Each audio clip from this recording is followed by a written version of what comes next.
Hi all, welcome back to Edge reviews. ഒരാളുടെ 8 വർഷത്തെ കാത്തിരിപ്പ്, അതിൻ്റെ സെലിബ്രേഷനായിരുന്നു ഇന്ന് സെപ്റ്റംബർ 12. ഞാൻ പറഞ്ഞു വരുന്നത് വേറൊന്നുമല്ല, ARM ആം അജയൻ്റെ രണ്ടാം മോഷണം. ജിതിൻ ലാൽ എന്ന് പറയുന്നൊരു ഫസ്റ്റ് ടൈം ഡയറക്ടറിൻ്റെ ഒരു 8 വർഷത്തെ കാത്തിരിപ്പ്, കഠിനാധ്വാനം, അതെല്ലാം ഇന്ന് സിൽവർ സ്ക്രീനിൽ വന്നു. നിങ്ങൾക്ക് ഈ റിവ്യൂ കാണാൻ താല്പര്യമില്ല എങ്കിൽ വേറെ നോക്കണ്ട, നേരെ പോയി ടിക്കറ്റ് എടുത്തോ. കാരണം കൂടുതലൊന്നുമില്ല, പടം അത്ര ഗംഭീരമാണ്. Starting with Jithin Lal. ഈ ഇത്രയും വലിയൊരു മൂവി, അത് ഫസ്റ്റ് മൂവിയായിട്ട് പുൾ ഓഫ് ചെയ്യണമെങ്കിൽ അത് വേണം കോൺഫിഡൻസ്, അത് സമ്മതിക്കണം. ഇതിനെപ്പറ്റി ഞാൻ നേരിട്ട് പുള്ളി തേച്ചപ്പോൾ പുള്ളി പറഞ്ഞത് പേഷ്യൻസ് ആയിരുന്നു എന്നുള്ളതാണ്. കാരണം കഴിഞ്ഞ 8 വർഷം ഇത്രയും നാൾ ഷൂട്ട് ചെയ്ത് അത് എഡിറ്റ് ചെയ്ത് 3Dയിലേക്കാക്കി എല്ലാം ചെയ്തു. ആൻഡ് ഫൈനലി ഔട്ട്പുട്ട് വന്നു. സോ ആളുടെ കണ്ണ് നിറഞ്ഞു കാണാൻ പറ്റിയ actually movie. Coming to the movie, ഒരു നമ്മുടെ ലാലേട്ടൻ്റെ വോയിസ് ഓവറിലൂടെയാണ് പടം സ്റ്റാർട്ട് ചെയ്യുന്നത്. നല്ലൊരു മുത്തശ്ശി കഥ. അത് ഒരു മുത്തശ്ശി കഥ നമ്മൾ കേൾക്കുമ്പോൾ ഒരു ഫാൻറ്റസിയിൽ നമ്മൾ കാണില്ലേ, അത് ലിറ്ററലി നമുക്ക് സ്ക്രീനിൽ കാണുമ്പോൾ എങ്ങനെ ഉണ്ടാവും? വിത്ത് നല്ല VFX, നല്ല എഫക്ട്സ്, നല്ല ഫൈറ്റ്, നല്ല വിഷ്വൽസ്. അതാണ് ശരിക്കും പറഞ്ഞൊരു മുത്തശ്ശി കഥ. ടൊവിനോനെ പറ്റി പറയുകയാണെങ്കിൽ 3 ക്യാരക്ടേഴ്സ് ഉണ്ട്. കുഞ്ഞിക്കേളു,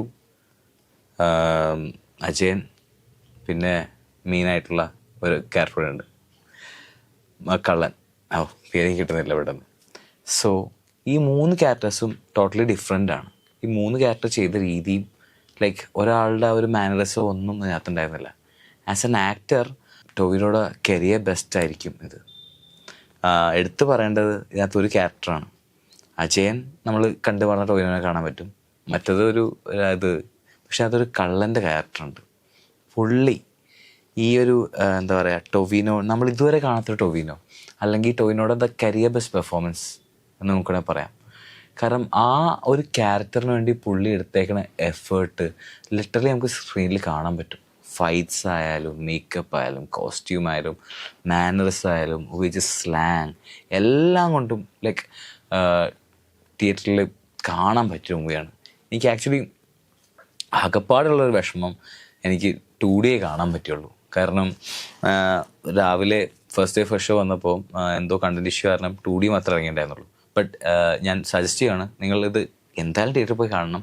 കാണുമ്പോൾ 3D നല്ല തിയേറ്റർ നോക്കി പോയി കാണാം. കാരണം ഇവർ 2 വർഷത്തോളം എങ്ങാണ്ട് ഈ ടീം പോസ്റ്റ് പ്രൊഡക്ഷൻ 3Dയുടെ പിന്നാലെ ചെയ്തിട്ടുണ്ട്. So I think it's worth it. ഞാൻ വൈകുന്നേരം ഒന്നുകൂടി പോയി കാണുന്നുണ്ട്, കാരണം എന്നിട്ട് ഒന്നുകൂടി പറയാം. കാരണം 3Dയിൽ കാണേണ്ട സ്റ്റഫുണ്ട്, അതിന് വേണ്ട ഇൻപുട്സ് മൂവിക്കകത്തുണ്ട്.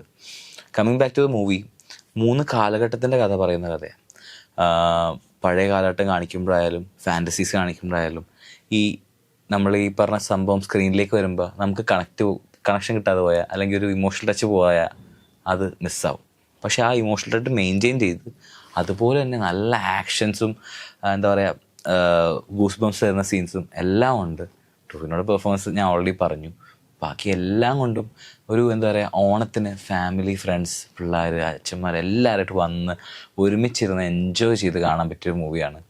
ഒരാളുടെ 8 വർഷത്തെ കഠിനാധ്വാനമാണ്, അത് വെറുതെ ആയില്ല. And today's day to celebrate for them. So to the entire cast and crew, thank you. Lessons even producer and ഈ പറഞ്ഞ നമ്മുടെ ജിതിൻ ലാൽ, ടൊവിനോ.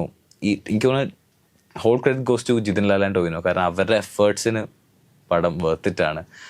പ്രത്യേകിച്ച് ഒന്നും നോക്കാനില്ല, നേരെ പോയി ടിക്കറ്റ് എടുക്കുക. കാണുമ്പോൾ 3D തന്നെ കാണാൻ നോക്കുക. ഓണമാണ്, ഒരുപാട് പടം ഇറങ്ങുന്നുണ്ട്. സോ എല്ലാ പടത്തിലും വിജയം വരുന്നതായിരിക്കുന്നു. But I think first option should be ARM. കാരണം ഇറ്റ്സ് വർത്ത് ഇറ്റ്.